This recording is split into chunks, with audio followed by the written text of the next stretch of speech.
بعد كمية التخبيط اللي احنا شفناها والتلقيح من واحد كان قد يكون طلع على المعاش وكان مختفي تماما من الساحة وهو مدحت شنبي، لما رجع تاني يخبط احنا بنقول له بلاش كابتن مصر الأسطورة محمود الخطيب، مش هتعرف تقنعنا بحاجة ايا كانت هي ايه على حد وشخصية كل الدنيا بتحبها. انت اخترت غلط، خبط في اي كومبارس من الكومبارسات بتوع اي نادي او بتوع اي زريبة، بس الخطيب خط احمر.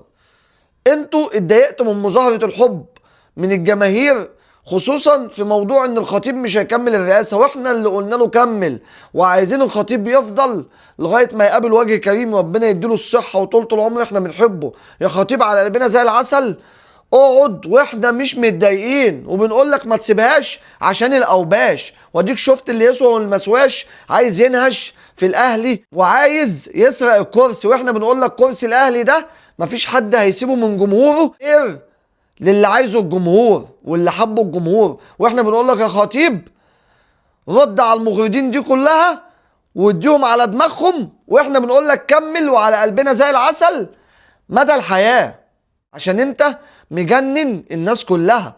وهم اتضايقوا من مظاهرة الحب اللي شافوها من الجمهور الجمعية العمومية وكل الناس اللي نزلت. واحنا بنقول لك يا خطيب اي حد هيقف قصاد مصلحة الاهلي هندوس عليه كجمهور، واحنا بنحبك يا خطيب.